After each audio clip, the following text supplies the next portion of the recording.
Baik, Sobat Milenial and Gen Z, kembali bertemu di Real Talk with Unilubis, Special Edition dalam rangka Indonesia Millennial and Gen Z Summit 2024. Dan di program ini kita selalu menghadirkan narasumber yang menginspirasi, yang bisa menjelaskan duduk perkara dari sebuah peristiwa. Tamu kita sangat istimewa yaitu Profesor Stella Christy, Wakil Menteri Pendidikan Tinggi, Sains dan Teknologi. Ya, saya baca dikit aja, soalnya panjang banget prestasinya ya. Ilmuwan kognitif, ya, gelar sarjana dari Harvard University, PhD dari Northwestern University dalam bidang psikologi kognitif, dan saat ini merupakan guru besar di Tsinghua University Beijing, Tiongkok, di mana Profesor Stella juga memegang posisi sebagai Research Chair di Tsinghua Laboratory of Brain and Intelligence. Itu hanya sedikit dari rekam jejak karirnya Profesor Stella Christy. Tsinghua, semua orang tua di Tiongkok ingin anaknya kuliah di Tsinghua.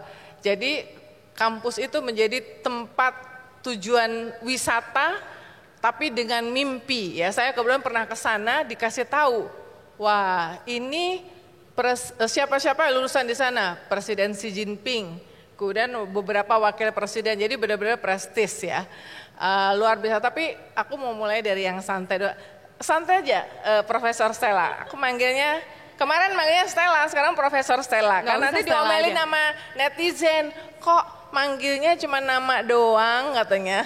Saya memilih dipanggil Stella aja. Oh oke. Boleh ya, jadi udah izin ya. Dipesenin sama Mas Menteri saya, Pak Prof Satrio, kita nggak usah pakai gelar-gelaran. Oh oke. Jadi udah diizinin ya, Stella. Stella, tadi ketemu sama Presiden ya. Tapi tentu saja nggak boleh cerita, tapi pokoknya udah infonya benar ya. Tapi pertanyaan pertama saya adalah, di internet banyak orang yang nyariin kacamata kamu, bener nggak? Ya, apalagi di TikTok pada nanya ini nyarinya di mana, sampai ada yang bikin tuh mungkin dikasih tempelan-tempelan kertas yang warna spotlight. Ini kacamata beneran karena kamu minus, plus atau gimana? Beneran banget, tebal banget kacamatanya. Kalau nggak pakai kacamata nggak bisa lihat. Oke. Iya, kacamatanya saya belinya di Polandia. Tapi kata adik saya udah ada yang upload itu mereknya apa, bener sih. Iya benar, udah ada yang upload mereknya apa segala macam. Jadi itu yang mereknya itu mesti bayar sama Stella karena langsung laris minimal di Indonesia ya. Ya minimalnya kacamata berikutnya gratis lah gitu. Tapi apakah ini satu-satunya kacamata atau ada yang lain lagi? Ini satu-satunya, soalnya kalau ganti-ganti bingung. Nah, sama behind the scene sebelum pertanyaan yang rada berat-berat ya. Soalnya ini biar agak tenang dikit. Kamu tuh kelihatan lumayan kucel loh waktu pas dipanggil ke Kertanegara ya. Jadi kelihatan tuh kucelnya tuh kucel-kucel ilmuwan gitu kan. Biasanya kan nerd gitu kan. Tapi sebetulnya saya tahu Stella ini sangat care terhadap fashion ya. Ini batiknya juga keren, kita nggak janjian ya, hijau. Tapi waktu itu ceritanya gimana? Dipanggil jam berapa? Terus kemudian harus nyampe di Kertanegara jam berapa? Oh iya, waktu itu ditelepon sama Mas Teddy. Jam berapa ya? Kira-kira mungkin jam 12:30 kali. Cuman sayanya lagi nggak ada sama teleponnya gitu. Jadi saya nggak angkat teleponnya. Terus saya baru lihat, oh ada telepon dari Mas Teddy itu. Terus baru saya balikin teleponnya itu sekitar jam udah lama sih, hampir setengah 2 begitu. Terus Mas Teddy bilang harus di Kertanegara jam 3, tapi harus sampai jam setengah 3. Kebetulan memang saya nggak punya mobil, belum punya. Hari ini ada mobil sih dikasih. Tapi waktu itu belum punya mobil. Dan juga kalau manggil gokar agak lama. ya udah saya putuskan saya pakai Gojek. Jadi saya harus pakai Gojek, terus pakai helm, makanya rambutnya ya itulah kan panas banget jam 2 jam setengah Peliket 3. ya, peliket ya. Iya, Peliket. jadi ya begitulah. Ya. Kebayang apa namanya humidnya Jakarta gitu Iya. kan. Jadi kelihatan kucet. Tapi begitu saya ketemu langsung, oh Stella ini different kind of ilmuwan ya. Nah itu jadi cerita di balik layar teman-teman. Gimana waktu itu Stella dipanggil untuk bertemu dengan presiden terpilih waktu itu ya, Pak Prabowo Subianto. Iya. Nah kemudian cerita di istana, gimana tuh rasanya pada saat pemanggilan, pengumuman malam itu kan, lalu besok paginya pelantikan, apa yang kesan mendalam buat Stella?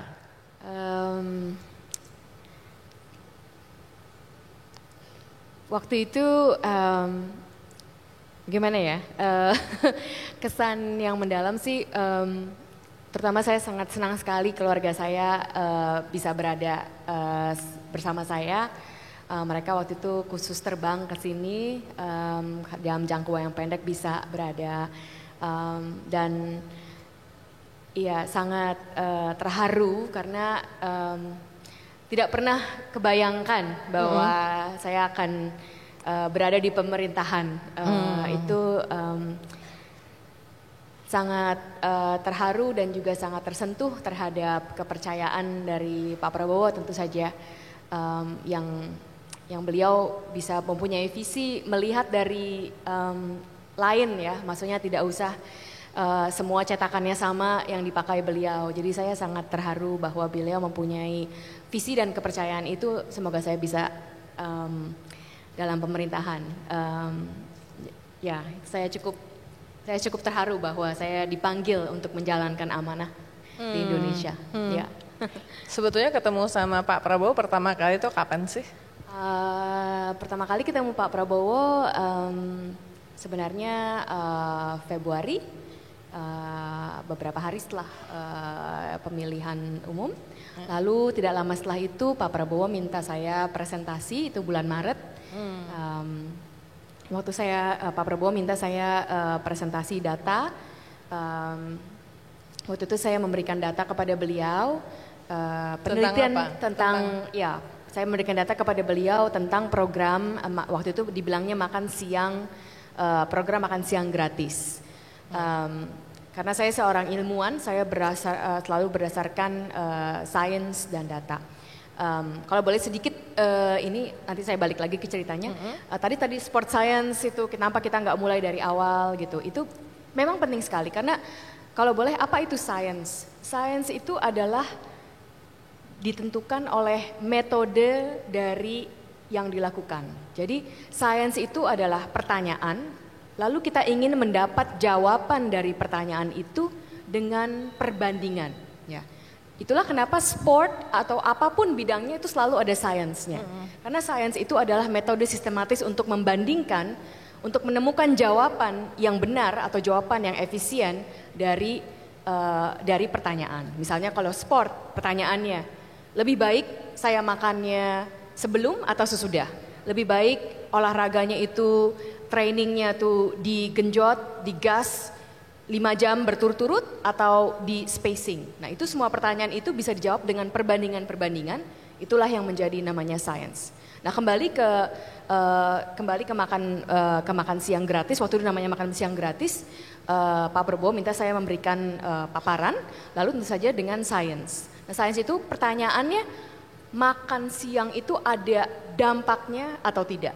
Nah, jadi saya teliti dari yang sudah ada. Science kita selalu namanya stand on the shoulder of giants. Itu berarti kita tidak hanya kita sendiri. Yang sudah science itu selalu begitu banyaknya orang sudah melakukan penelitian-penelitian, itu bisa kita pakai hingga itu menjadi efisien, cepat, dan efektif untuk mendapatkan jawaban-jawaban yang kita mau. Nah, waktu Pak Prabowo menanyakan pertanyaan itu, saya teliti. Dan saya lihat bahwa ternyata makan gratis di sekolah, free meal program itu sudah berjalan di banyak negara. Bahkan di negara maju seperti Amerika Serikat. Jadi saya ambil dari Amerika Serikat, penelitian-penelitiannya saya baca dan saya rangkumkan. Dan di Amerika Serikat itu, walaupun mereka sudah negara maju ya, berpendapatan aneh, ternyata makan gratis itu di sekolah itu adalah program yang yang berjalan sudah cukup lama dan diteruskan. Dan yang menariknya itu begitu banyak penelitian-penelitian yang membandingkan sekolah yang mendapat makan gratis dan sekolah yang tidak mendapat makan gratis tetapi berada di daerah yang sama, apakah ada perbedaan dari prestasi akademik muridnya? Ternyata ada. Jadi itulah yang saya bilang perbandingan, itu yang namanya science. Dari perbandingan itu kita bisa melihat memang makan gratis itu ada dampaknya. Ya. Nah kemudian yang poin kedua, yang kalau boleh saya cerita, dari segi kinerja otak, 20% dari asumsi kalori kita itu dipakai oleh kinerja otak kita. Nah, waktu kita belajar, ini sebenarnya gampang saja ya. Kalau kita perutnya kosong itu susah konsentrasi, pasti mikir yang lain-lain. Nah, jadi waktu itu saya sarankan berdasarkan juga bukti perbandingan apakah lebih efisien makannya di pagi atau makannya di siang. Ada bukti-bukti bahwa makan di pagi itu lebih efisien. Karena di pagi hari itu makanannya itu bisa dipakai untuk kinerja otak dan itulah meningkatkan prestasi akademik. Itu sebenarnya ada angka-angkanya, itu sangat menarik ya. Jadi itulah yang saya paparkan waktu itu. Ternyata Stella ini yang memberikan data mengapa kemudian tim Pak Prabowo itu bisa kemudian datang dengan negara lain juga sudah banyak. Itu dari riset yang kamu lakukan ya? Ya, saya dampaknya ya, mungkin tim Prabowo itu sudah tahu itu dari negara-negara lain, tapi dampak akademik. Karena waktu itu memang kepikiran Pak Prabowo sangat mau supaya negara ini bebas dari kelaparan, jadi beliau sangat itu. Nah, saya cuma hubungkan bahwa program yang efektif yang menuntaskan kelaparan ini juga ada dampak akademiknya, dampak prestasi belajarnya. Dan itu sudah terdata secara jelas dari studi-studi yang sudah ada. Dari diminta untuk memberikan masukan research scientific base tentang makan bergizi gratis, tapi kemudian kok ke pendidikan? Gimana ceritanya tuh? Prosesnya gimana tuh? Kalau prosesnya gimana dipindah itu mesti ditanyakan ke bapaknya. Itu kan berdasarkan arahan Pak Prabowo. Tapi kalau memang bidang saya adalah sebagai ilmuwan cognitive science, saya memang salah satu riset saya langsung, salah satu penelitian saya langsung adalah itu sering disebut juga namanya learning science. Jadi learning science itu mempelajari bagaimana manusia itu belajar. Belajar itu bukan hanya di sekolah, tapi termasuk di sekolah, tetapi segala sesuatu yang kita ketahui, yang kita miliki. Kita bisa, kalau sekarang semuanya pada duduk di sini, nggak ada yang nggak berdiri. Nah itu kita mengetahui skema kapan duduk, kapan berdiri, itu harus dari belajar. Kita bisa berbicara bahasa itu belajar. Nah semuanya yang pengetahuan yang kita miliki itu, saya sebagai ilmuwan itu bertanya dari mana asalnya. So the origins of intelligence. Tapi intelligence itu bukan saja Einstein, tapi intelligence itu adalah segala sesuatu yang terjadi di sehari-hari. Dan oleh sebab itulah ada setelah dengan Pak Prabowo ada beberapa paparan-paparan lain, program-program pendidikan yang lain yang saya diminta meneliti datanya dan saya sampaikan ke Bapak. Ya. Stella, gara-gara kamu pencarian, termasuk kita di media ya, kita tuh mencari cognitive science tuh apaan sih? Bisa nggak dijelasin sama kita dengan bahasa yang populer ya? Pertama cognitive science itu mirip gado-gado. Gado-gado kan campur-campur banyak ya. Nah cognitive science itu adalah ilmu lintas bidang atau interdisciplinary. Nah sekarang kenapa harus lintas bidang? Karena begini. Pertanyaan cognitive science adalah, karena setiap science kan saya bilang pertanyaan. Pertanyaan cognitive science itu adalah bagaimana informasi di dunia ini, informasi yang kita punya itu direpresentasikan di otak dan pikiran kita. Maksudnya apa? Kalau kita lihat ini, Ini kan ada tulisannya, semua orang bisa baca, Christie ya. Simbolnya itu CHRISTIE, ya kan? Itu simbolnya begitu.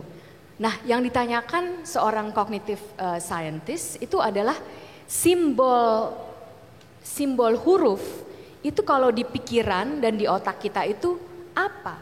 Apakah bentuknya persis sama seperti ini nih? Maksudnya di otak kita ada C, ada H, ada R, ada I, atau lain lagi formatnya?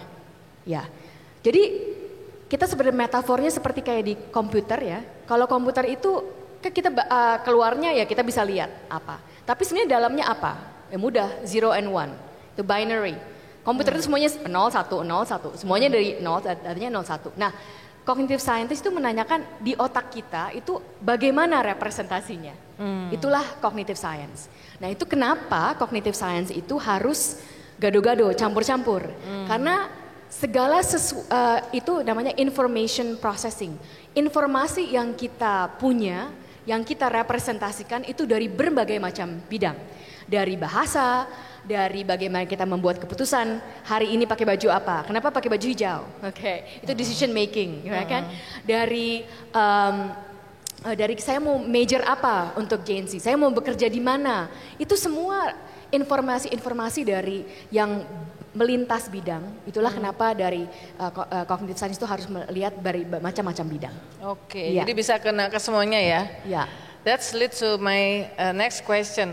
Emang dari kecil kamu emang suka sains? Emang bercita-cita untuk jadi ilmuwan? Tidak, sama sekali tidak.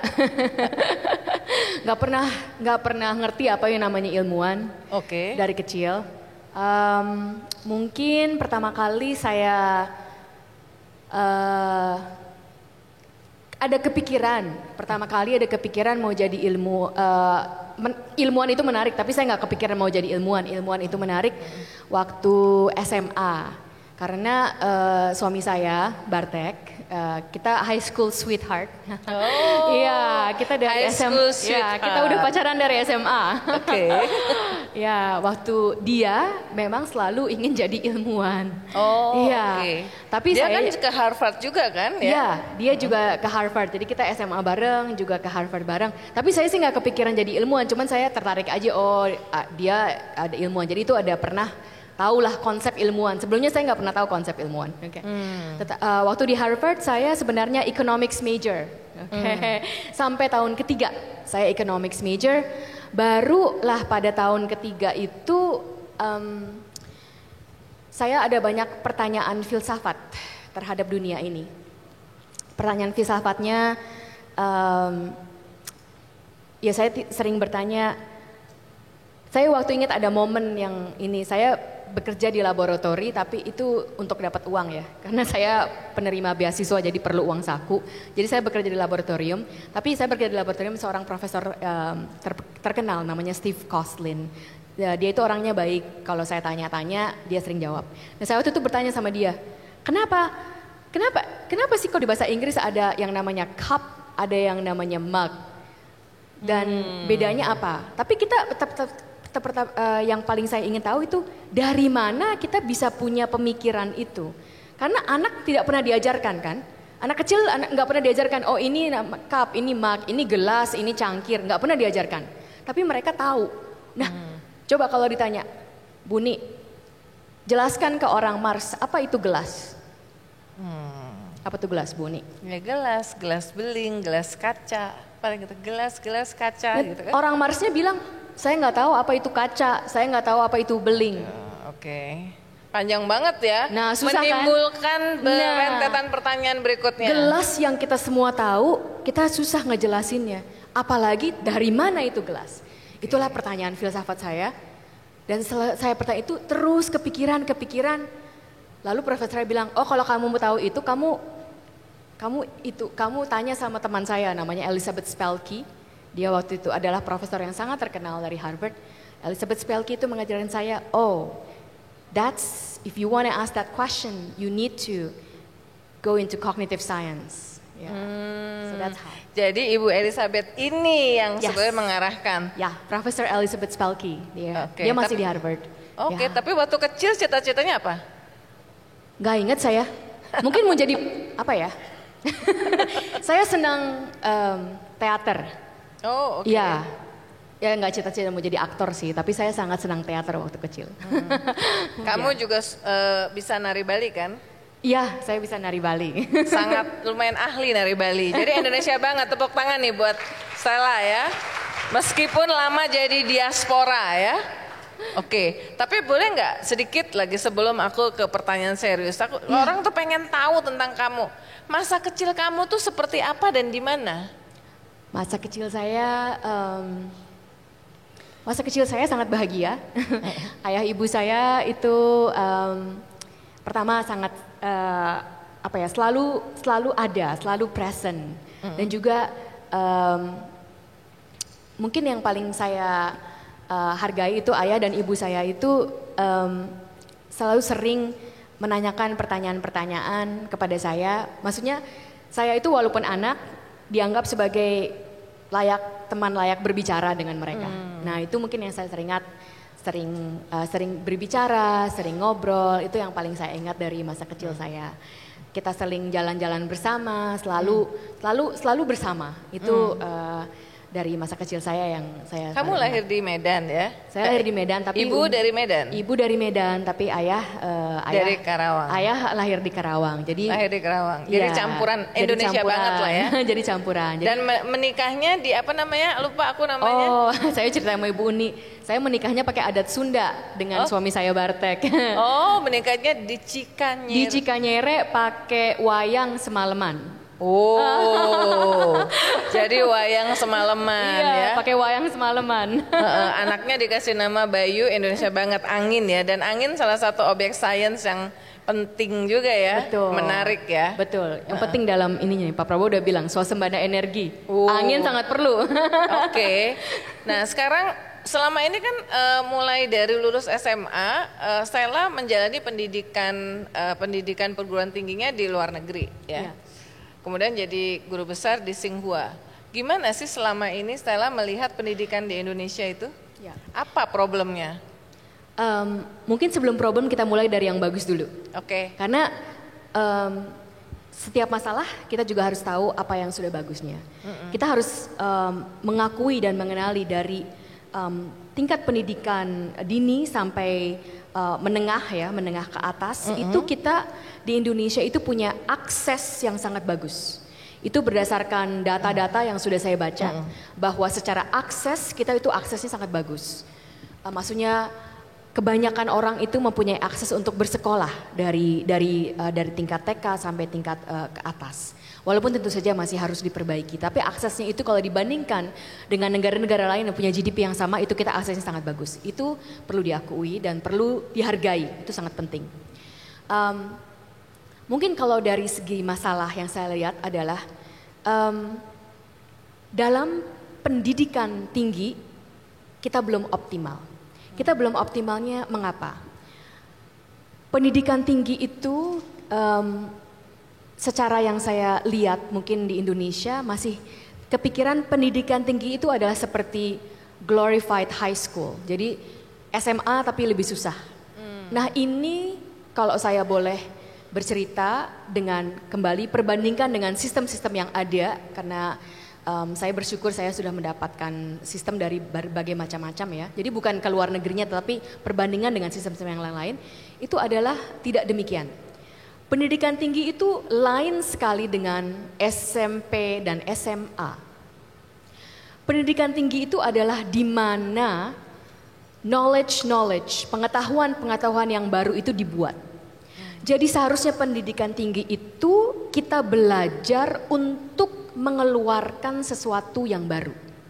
Jadi yang mengajar itu harus terus-menerus mengeluarkan yang baru supaya bisa mengajarkan kepada mahasiswanya inilah pattern-pattern pemikiran, pola-pola perbuatan yang harus digunakan untuk bisa mengeluarkan inovasi-inovasi baru, mengeluarkan pemikiran-pemikiran baru. Ya. Bahkan belajar yang sudah ada pun itu dengan tujuan, oh kita sudah tahu yang ini, tapi yang ini itu belum menjawab pertanyaan yang B, yang C. Nah itulah jadi pertanyaan yang B dan pertanyaan yang A sudah dijawab, tapi yang B, C, dan E masih belum dijawab. Itu kita belum ada. Satu kuncinya adalah di Indonesia akan masa sementara ini masih sulit ekosistemnya untuk para dosen-dosen kita aktif meneliti sambil mengajar. Itu perbedaan kunci antara sistem pendidikan tinggi Indonesia dan sistem pendidikan tinggi di negara-negara lain, terutama di negara-negara maju. Di negara-negara maju, dosen itu nomor satu adalah peneliti, pembuat inovasi-inovasi baru. Jadi kalau saya kerjanya itu hampir 65% sampai 70% itu meneliti. Saya aktif mengajar, tetapi nomor satu itu ada penelitian. Ini dampaknya bagaimana?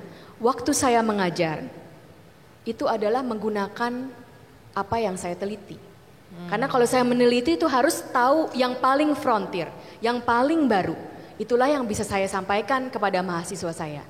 Jadi ilmu itu kan tidak baku, apalagi di universitas. Menengah SD itu memang harus yang dasar-dasarnya. Tetapi di universitas itu harus cara bagaimana kita bisa membuat yang baru. Nah inilah dengan adanya amanah ini saya akan berjuang keras untuk membangun ekosistem, memulai bahwa kita di universitas itu bisa yang baru. Tapi saya mau tekankan, bukan berarti SDM manusia di Indonesia itu tidak baik, bukan. Belum optimal. Karena kalau saya lihat dari perbincangan saya dengan para rekan-rekan dosen-dosen, mereka itu punya banyak yang hebat-hebat yang teliti. Namun kadang tidak bisa dipertahankan karena ekosistemnya belum menjamin dengan adanya terutama sekali beban birokrasi yang berat. Nah itu bagaimana kita bisa bersama-sama merangkul berbagai bahasa pihak supaya menurunkan beban birokrasi, supaya yang paling utama itu adalah ilmunya. Penciptaan ilmu dan juga penciptaan ilmu itu secara bersama, memberikan ilmu yang paling frontier. Jadi kalau menurut saya itu sih sebenarnya. Nah, tantangannya apalagi Stella datang dari luar quote unquote birokrasi ya. Dan lama di luar negeri, dan di luar negerinya itu adalah di negara maju tadi kan. Satu di Amerika, kemudian Cina itu tingkat pendidikannya luar biasa dan mereka bisa kualitasnya itu bisa hampir sama gitu ya. Betul. Indonesia negara dengan belasan pulau-pulau sangat luas. Nah itu gimana tuh Stella bisa melihat situasi apa yang Stella lihat di luar di dua lokasi yang hebat-hebat itu kemudian bisa dibumikan di Indonesia dengan situasi yang ada. Iya, pertama sangat penting bahwa kita tidak pukul rata melihat keluar. Jadi kita bukannya kita penting kita tidak imitasi keluar. Kita melihat masalah, pemetakan masalah yang ada di Indonesia dan kita mencari jalan yang paling strategis untuk Indonesia. Itu sangat penting. Kalau kita melihat apa yang sudah terjadi keluar itu bukannya untuk mengimitasi, bukannya untuk menjiplak, tetapi untuk melihat bagaimana beberapa macam berbeda-beda sistem menggunakan strategi-strategi yang sama atau yang berbeda. Nah, perbandingan ini akan memberikan kita suatu pengetahuan, mereka itu waktu awalnya bagaimana, menggunakan strategi apa, dan ternyata sekarang berhasil. Itulah mengapa saya tidak akan bilang, Amerika Serikat tuh begini, tidak, karena mereka sangat berbeda dengan kita, sudah jauh lebih kaya. Tetapi Tiongkok sangat menarik. Tsinghua University di mana saya mengajar, sekarang peringkatnya nomor 12 di seluruh dunia, nomor 1 di seluruh Asia. Tetapi 25 tahun yang lalu mereka peringkatnya ratusan. Nah, jadi yang perlu ditanyakan itu bagaimana dalam jangka waktu 25 tahun. 25 tahun yang lalu itu Cina mungkin sama miskinnya atau bahkan lebih miskin daripada Indonesia. Jadi tingkat kemiskinannya bahkan sama. Dengan penduduk yang begitu banyak bisa mencapai prestasi universitasnya itu.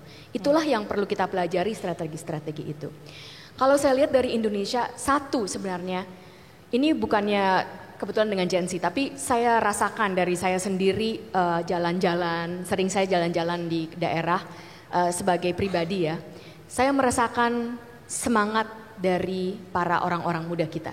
Itu banyak semangat, dan semangat ini penting karena kalau orang-orang muda kita mau terbuka. Saya sering menjadi narasumber di Indonesia, saya selalu senang. Karena tiap kali saya menjadi narasumber itu bukan main sambutannya. Berarti kita sangat terbuka mau sains dan teknologi itu.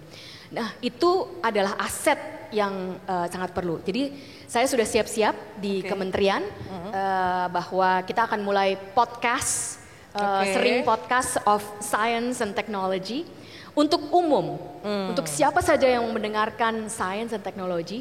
Dan juga bahkan tadi pagi saya sudah bilang kita akan minta mahasiswa yang menjadi narasumber. Karena mahasiswa juga sudah belajar toh, sudah ada pelajaran, itu bisa menjadi narasumber juga. Jadi itu kita buka itu karena saya melihat begitu banyak semangatnya.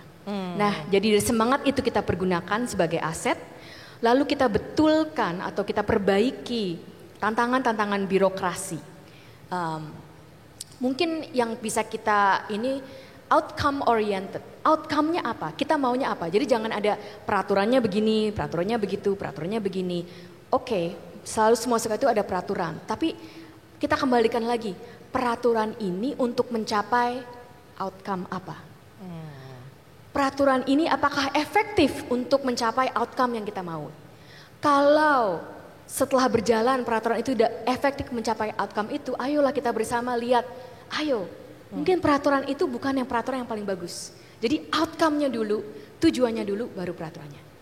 Stella yakin bahwa Presiden Prabowo akan bisa menerobos itu supaya semua yang ada dalam bayangan tim leadership di Kementerian Pendidikan Tinggi, Sains dan Teknologi itu bisa terlaksana dengan baik. Karena koordinasi, birokrasi itu problem yang nggak pernah selesai sampai sekarang. Setuju, koordinasi berbeda. Tapi saya sangat yakin Pak Prabowo sangat mau dan mementingkan itu. Saya tidak akan bilang secara detail, tapi tadi saja dipanggil ke istana itu adalah pertama untuk visinya sumber daya manusia, menguatkan pendidikan. Tadi Pak Prabowo itu visinya udah langkah yang sangat jelas. Nanti akan diumumkan oleh beliau sendiri. Yang kedua, teamworknya itulah kenapa kami sudah di training dan akan di training lagi nih beberapa hari. Ini visinya Pak Prabowo ya. Di Akmil ya, di Akmil ya. Di Akmil. Lusa ya. Kamu udah siap tidur di tenda tuh. Oh, itu nggak masalah, saya malah senang. Saya sering camping soalnya. Jadi saya udah semangat nih mau tidur di tenda malah. Saya orang camping, saya sering camping. Ya, jadi saya bisa Pak Prabowo sudah memang lain ya dari sebelumnya bahwa kita semua di training dan beliau sudah berbicara bahwa teamwork itu sangat penting. Ya. Nah ini kan kementerian gede dipecah jadi 3. Kementeriannya Stella, lalu ada Kementerian Dikdasmen, Pendidikan Dasar Menengah, lalu ada Kementerian Kebudayaan. Ya. Apakah sebelumnya memang udah ada persiapan untuk pemisahan, penyesuaian struktur, nomenklatur? Stella kan sebelumnya juga sudah bekerja sama dengan baik dengan menterinya, dengan Profesor Satrio ya. Betul. Gimana tuh behind the scene-nya? Ada persiapannya dan juga ada pertimbangan kembali Pak Prabowo mempertimbangkan efektivitas bekerja. Beliau ingin bahwa kita fokus kepada pendidikan, tetapi juga fokus kepada pendidikan tinggi, sains dan teknologi. Itulah dan juga kebudayaan yang dipentingkan. Itulah makanya beliau mencanangkan 3 perencanaan ini untuk demi mencapai outcome yang saya bilang. Makanya saya sangat yakin bahwa Pak Prabowo visinya akan tercapai karena beliau sudah mementingkan efektivitas itu. Jadi di balik layar memang sudah ada persiapannya. Ya. Saya sebenarnya tadi bilang sama panitia bahwa format Real Talk itu tidak ada tanya jawab biasanya, takutnya kemalaman. Tapi ini teman-teman future leaders ini udah nunggu lama. Jadi saya harus memberikan kesempatan. Saya harus memberikan kesempatan pada teman-teman yang setia menunggu sesi ini sampai akhir untuk bertanya. Silakan yang ingin bertanya langsung ngantri langsung cepet-cepetan untuk ngantri di mic. Seperti biasa tadi pengenalan diri, kemudian 1 pertanyaan saja. Ini bagus juga Stella, jadi sekaligus dapat input mungkin ya, mendengarkan masukan dari teman-teman Gen Z. Silakan yang dari sini dulu. Ini lampunya ini apa namanya terang. Yang dari sini langsung. Iya. Selamat malam, Prof. Dan Uni. Malam.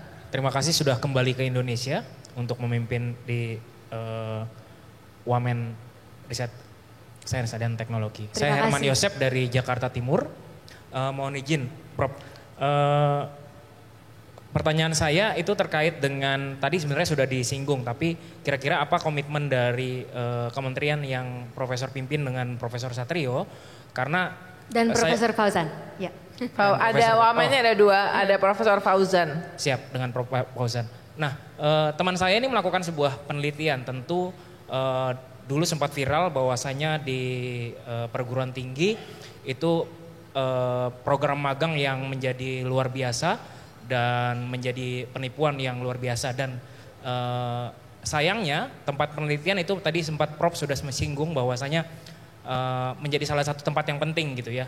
Nah, sayangnya lembaga tersebut menutup diri sehingga proses penelitian itu terhambat gitu ya, dan bagaimana kira-kira Prof bisa menjawab tantangan komitmen untuk kementerian yang di bawahnya untuk membuka diri sebagai tempat penelitian. Nah, dan tentunya 1 aja ya.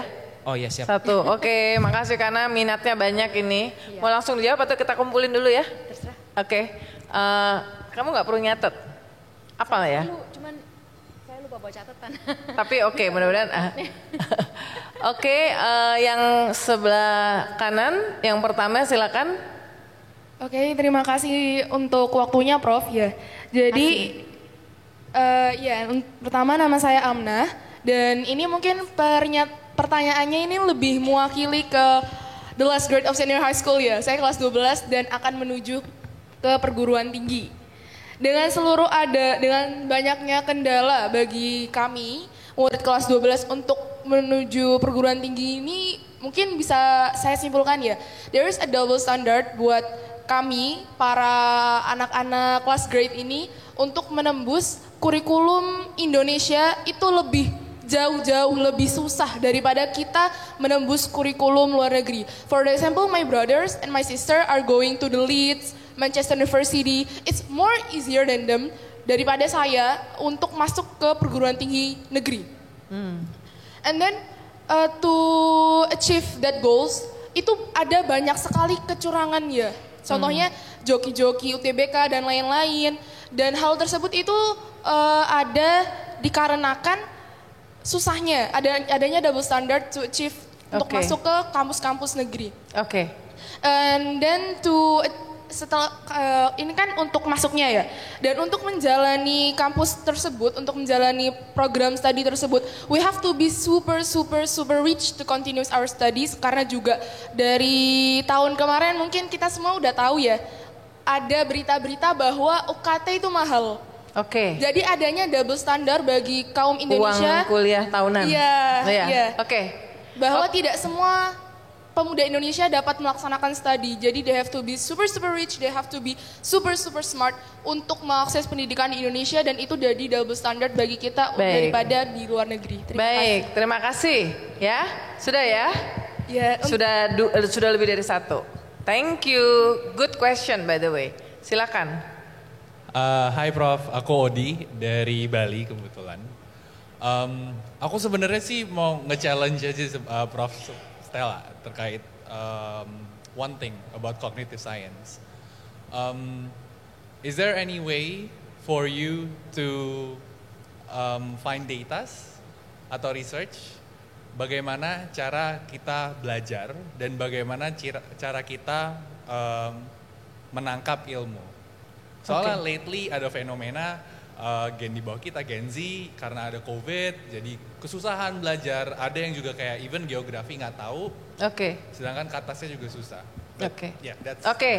Terima kasih. Prof Stella sangat lancar bahasa Indonesia, suaminya juga sangat lancar bahasa Indonesia, dan anaknya Bayu juga sangat lancar bahasa Indonesia. Langsung.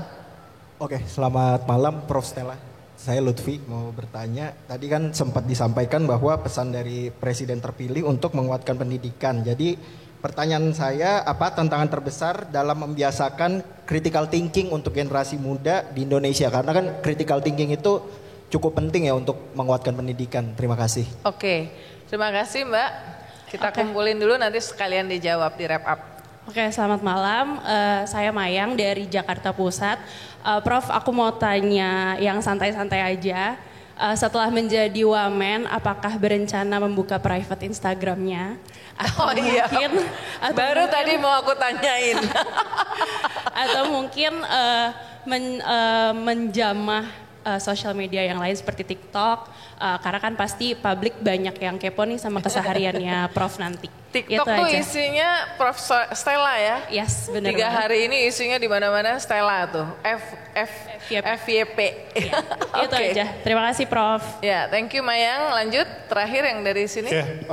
Malam Prof, aku Tony dari Jakarta. Sebenarnya simpel sih, follow up question dari outcome tadi. Kira-kira di 100 hari pertama apa yang bisa publik lihat gitu atau bisa publik tagih lah. Intinya kayak gitu aja. Thank you. Quick win ya. Terakhir. Selamat malam Prof, saya Satria dari Bogor. Prof, saya lagi jalani studi juga sebenarnya, postgraduate di salah satu kampus lah. Yang saya temukan adalah anak-anak sekarang, saya nggak tahu kenapa, tapi menggunakan ChatGPT, tanda kutip ChatGPT, dan saya mempertanyakan integritas itu. Memang nggak salah, tapi menurut Prof, seberapa penting sebuah integritas di dunia pendidikan? Karena saya menemukan fakta, Indonesia jadi salah satu negara yang dengan tingkat pendidikan paling tidak jujur. Ya, kita nomor 2 di seluruh dunia yang mempublikasi paper yang tidak yang plagiaries ya, gitu. Betul. Udah ya? Udah. Itu. Oke. Lumayan. Silakan dijawab sekaligus. Banyak nih pertanyaannya ya. Baik, saya jawab dari urutannya. Kementerian memang ada lembaga yang tentang penelitian, ada juga kementerian kita, Dikti Sains dan Teknologi. Tentu saja karena tupoksi dan wewenang saya dan pekerjaan saya adalah di kementerian, yang bisa saya jawab adalah dari bagian kementerian kami. Kami sungguh akan menjalankan ini, memang sudah amanah dari Prof. Satrio, Pak Menteri kami, bersama dengan Pak Fausan, dari kementerian kami itu akan sangat terbuka, transparent dan juga accountable. Pembelajaran, ilmu, penelitian, segala itu harus dilakukan secara keseluruhan dan secara bersama. Jadi yang melakukan penelitian itu orangnya yang di universitas, bukan di kementeriannya. Kementerian itu adalah sebagai memberikan kebijaksanaan yang bisa memudahkan bagi para pelaku penelitian, apakah itu mahasiswanya, apakah itu dosennya, ataukah itu memang peneliti murni, untuk bisa melakukan penelitian itu dengan sebaik-baiknya. Jadi kami kalau di bawah kami akan sangat terbuka, dan penelitian itu tadi saya bilang science, you have to stand on the shoulders of giants. Jadi harus dilakukan secara banyak, harus dilakukan secara bersama, harus dilakukan secara terbuka. Ya.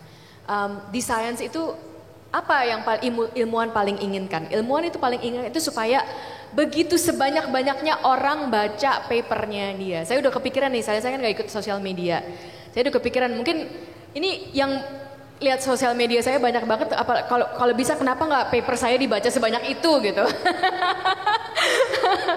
Iya. Nah, jadi pasti kami akan terbuka, dan kami juga akan menampung banyak saran-saran, dan juga bukan saran-saran saja tetapi juga karya-karya yang sudah dihasilkan dari penelitian tersebut. Ya. Yang kedua tentang kurikulum Indonesia. Nah, ini memang sesuatu yang tidak mudah ya, yang tidak rumit. Pertama, terima kasih sama pertanyaannya, tapi saya juga perlu sebagai ini selalu berdasarkan data. Jadi saya akan kembali lagi dan saya akan pelajari datanya. Apakah memang benar secara keseluruhan itu memang pasti yang Anda bilang benar, tetapi secara keseluruhan apa memang betul sebanyak itu ketimpangan antara kurikulum kita dan kurikulum, standar masuk di kita dan standar di luar, itu perlu saya pelajari. Dan ini juga perlu kerjasama, kembali kerjasama karena ini adalah tupoksi di bawah 2 kementerian. Karena ini kan dari sekolah menengah atas untuk ke universitas dan juga di universitasnya. Jadi ini harus dari antara 2 kementerian kerjasama. Tetapi kembali lagi prinsipnya dari kementerian kami adalah pasti yang sudah berjalan dengan baik itu akan dilakukan, tetapi yang ada bermasalah itu akan kami perbaiki. Dan itu jadi kami harus pelajari datanya secara detail dan saya akan kembali untuk masalah ini bagaimana kita bisa bersama-sama dengan dari 2 kementerian dan juga dari 2 kementerian yang paling inti untuk menghadapi masalah tersebut. Ya. Yang ketiga, bagaimana cara belajar dan cara mengajar itu semua banyak sekali ilmunya. Itu saya bisa berhari-hari kasih topik tentang itu. Dan tadi kenapa ada perasaan itu ada yang nggak tahu tentang waktu zaman ini, ada yang nggak tahu tentang geografi dan sebagainya. Nah itu memang karena itulah yang ditanyakan ya. Maksudnya satu, bagaimana kita mempunyai pengetahuan. Nah, yang kedua, cara belajar apa yang membuat pengetahuan itu sangat melekat. Kalau saya boleh kasih singkatnya, memori itu ada 3. Namanya tertiary memory, short term memory, memori jangka pendek dan memori jangka panjang. Yang pertama itu nggak usah dipikirin karena itu sangat seperti 20 milisecond udah hilang. Nah tapi dari memori jangka pendek ke memori jangka panjang itulah ada suatu proses yang sangat penting. Jadi kalau kita bilang gimana saya bisa ingat, sebenarnya cuma ada 2 sih caranya. 1, repetisi diulang-ulang, tapi itu tidak terlalu efektif. Yang kedua itu namanya elaborasi. Jadi kalau sering-sering dielaborasi, maksudnya kayak saya catat sendiri, nah itu saya harus mikir waktu nyatatnya. Nah itu elaborasi. Kalau saya cerita ke orang lain, itulah makanya saya ingin mahasiswa juga memberi pelajaran. Kalau saya menerangkan kepada orang lain, itulah elaborasi. Itulah yang menjadi dari yang tadinya jangka pendek, memori jangka pendek menjadi memori jangka panjang. Itulah yang ini. Jadi cara belajar dan mengajar itu selalu kembali kepada bagaimana kita caranya supaya pengetahuan itu melekat. Ya. Ini juga sama dengan critical thinking. Tetapi sebenarnya critical thinking kalau saya yang saya fokuskan kepada satu, apa itu critical thinking?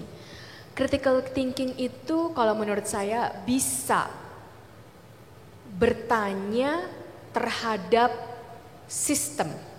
Jadi bukannya bertanya satu saja, tetapi bisa melihat kalau saya menanyakan yang satu ini, itu apa dampaknya terhadap yang lain-lainnya.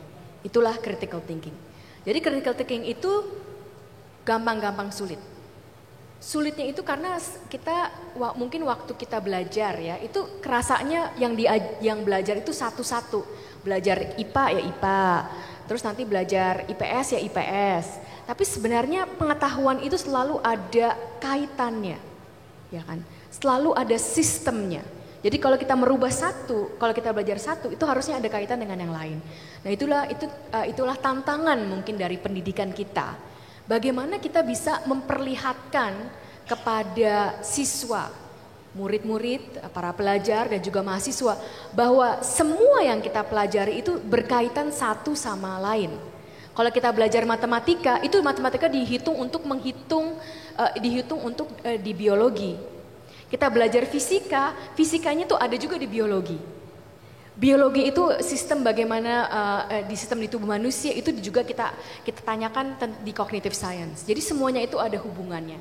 Bagaimana kita bisa melihat hubungan-hubungan itu memang tantangannya.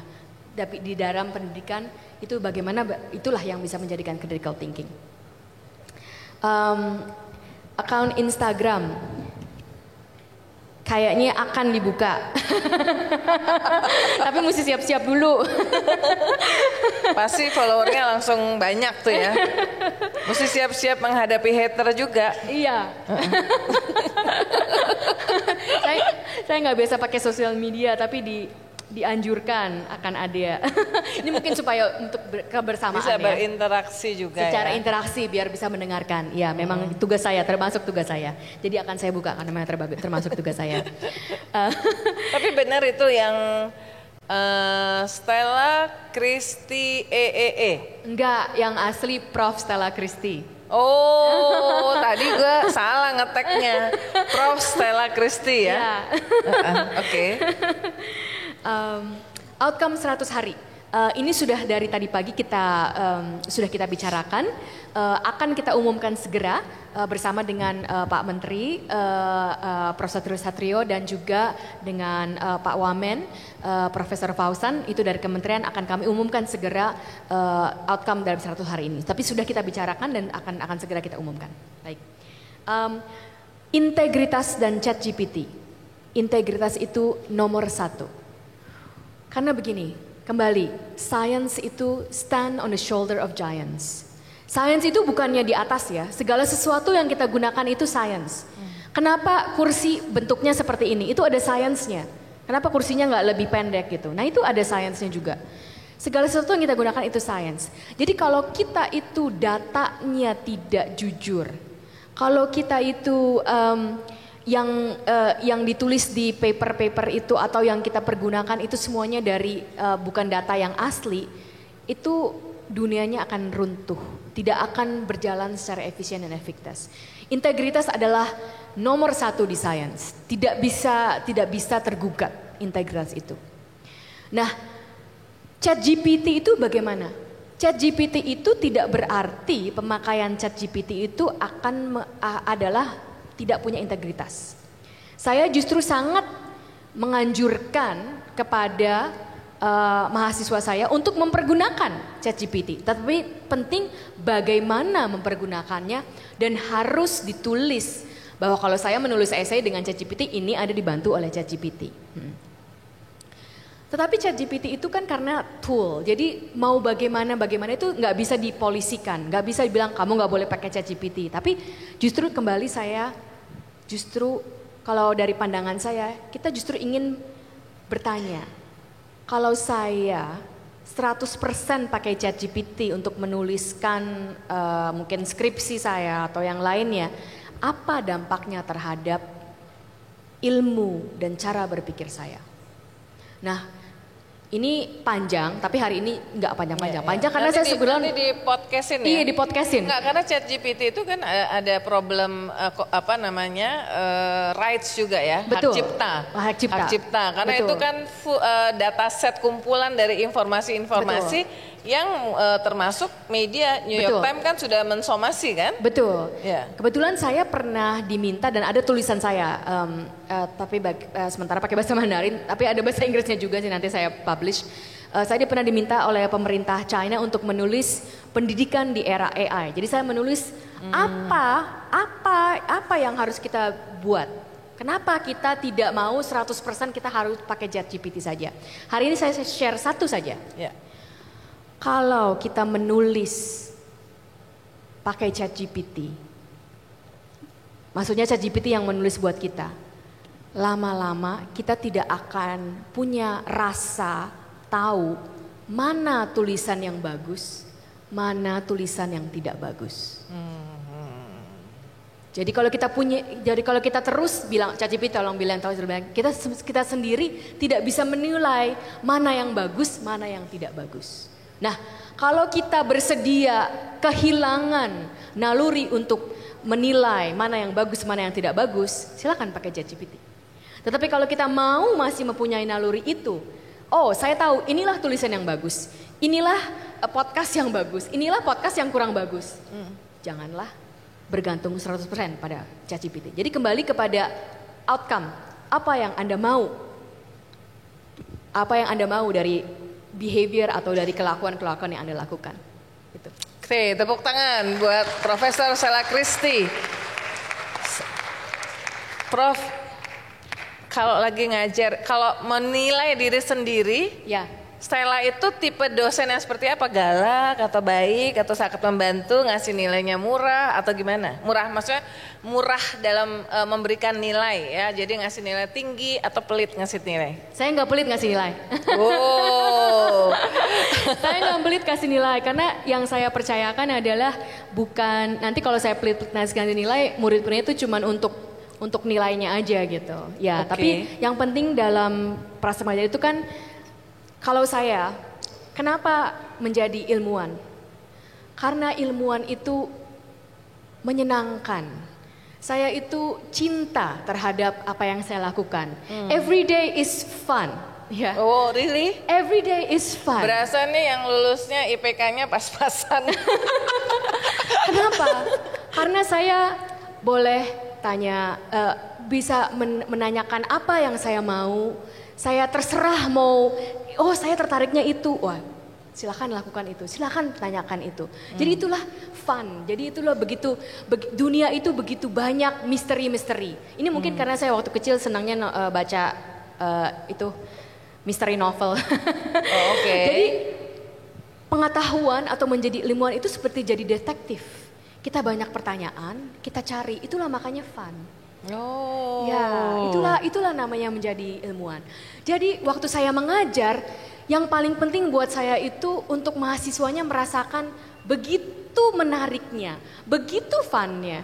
Cognitive science kalau saya ajarkan inilah decision making. Jadi saya tanya, kenapa hari ini pada pakai baju, ada yang pakai baju, kenapa hari ini pakai baju hitam?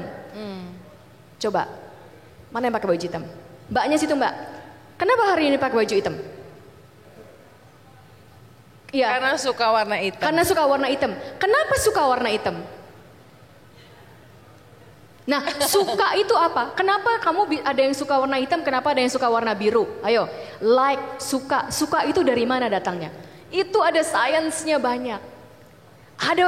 Kita cari tahu kenapa bisa suka sesuatu. Itu ada penelitiannya dan bisa kita teliti lagi. Suka itu apakah karena sering di sekitarnya lihat warna hitam, itulah namanya saliency untuk lingkungan. Atau hitam itu mungkin pertama kali lihat warna hitam itu ada suatu kejadian yang indah. Mungkin jatuh cinta pertama, pacar itu pakai baju hitam, date pertama, ya itu ada koneksinya. Jadi segala itu begitu banyak pertanyaan-pertanyaan di dunia ini, dan itulah mengapa menjadi ilmuwan itu begitu fun, menggairahkan. Itulah sains. Aduh jadi pengen jadi mahasiswa lagi ya. Kalau dosennya kayak begini. Oke, saya akan menutup sesi ini dengan pertanyaan cepat yang saya minta dijawab oleh Stella. Oke? Rendang atau empal? Rendang. Sayur asem atau sayur lodeh? Sayur asem. Morning person atau night person? Definitely night person.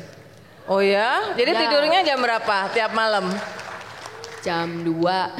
Oh oke. Naik sepeda atau jalan kaki? Naik sepeda. Suka naik sepeda? Tiap hari saya naik sepeda. Oh iya, kalau di Beijing kan memang ini ya. Iya, memang semua orang di sana naik sepeda ya. Iya, ini saya udah rencana mau naik sepeda nih kalau ke kantor, kalau diizinkan. Oh oke. Batik atau tenun? Batik. Oke, udah beli baju batik berapa gara-gara jadi wamen? Sementara batik saya banyak sih, teman. Oh, oke. Oke, tepuk tangan teman-teman sekalian. Itulah Real Talk with Uni Lubis dengan special guest Wakil Menteri Pendidikan Tinggi, Sains dan Teknologi Profesor Stella Christy. Sampai ketemu di Real Talk berikutnya. Jangan lupa subscribe, like, komen di YouTube IDN Times.